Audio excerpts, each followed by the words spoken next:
ফ্রিজের দরজা নিয়ে চিন্তায় আছেন? দরজা ফাঁকা থাকে, খাবার নষ্ট হয়ে যায়, ঠান্ডা কম হয়, এইসব সমস্যা এড়াতে আছে রুদ্র রেফ্রিজারেটর আপনাদের পাশে। তো দেখেন, আমরা চায়না থেকে ইম্পোর্ট করেছি একটি চায়নাদের মেশিন। এগুলো সাহায্যে আমরা গ্যাসকিটগুলো জোড়া দিতে পারি খুব সুন্দরভাবে, অরিজিনাল ফিটিংয়ের মতো।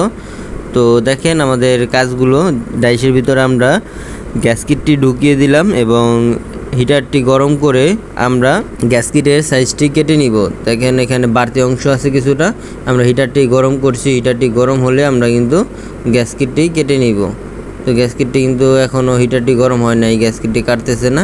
আমাদের এই নাইফ সাহায্যে আমরা কিন্তু গ্যাসকিটটি সাইজ অনুযায়ী কেটে নিব।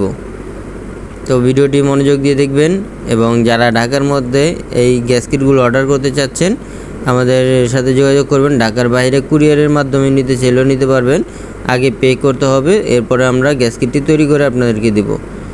অনেকে বলতে পারেন যে পে আগে করব কেন? তো দেখেন এখানে আমরা গ্যাসকিটটি তৈরি করছি। অনেকে দেখা যায় অর্ডার করবে কিন্তু গ্যাসকিটটি রিসিভ করবে না, তখন দেখা যায় আমাদের গ্যাসকিটটি আর কাজে লাগবে না, এগুলো আমাদের লস হয়ে যাবে। এই জন্যে আগে পে করার অপশন রেখেছি। তো আমাদের হিটারটি গরম হয়ে গিয়েছে এবং আমরা গ্যাসকিটটি সাইজ মতো কেটে নিয়েছি। তো দেখেন এখানে হিট হচ্ছে এবং গলে একসাথে আমরা জোরে দিয়ে দিব। দেখেন গলে গেছে, এখন আমরা জোড়া দিয়ে দিলাম।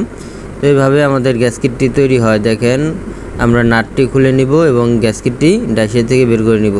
তো দেখেন আমাদের ফিনিশিং কিন্তু খুব সুন্দর হয়েছে, এবং এক্সট্রা উপরে কিছু বাড়তি অংশ আছে, এগুলো আমরা কেটে ফিনিশিং দিয়ে দিব। তো এখানে বাড়তি অংশ থাকে, একটু স্বাভাবিক, এটি আমরা কেটে ফিনিশিং দিয়ে দিলাম। আমাদের গ্যাসকিট তৈরি কিন্তু কমপ্লিট। এইভাবেই কিন্তু আমাদের কাজগুলো হয়ে থাকে। তো যারা আমাদের ভিডিওটি ভালো লেগেছে লাইক করবেন, চ্যানেলটি সাবস্ক্রাইব করবেন।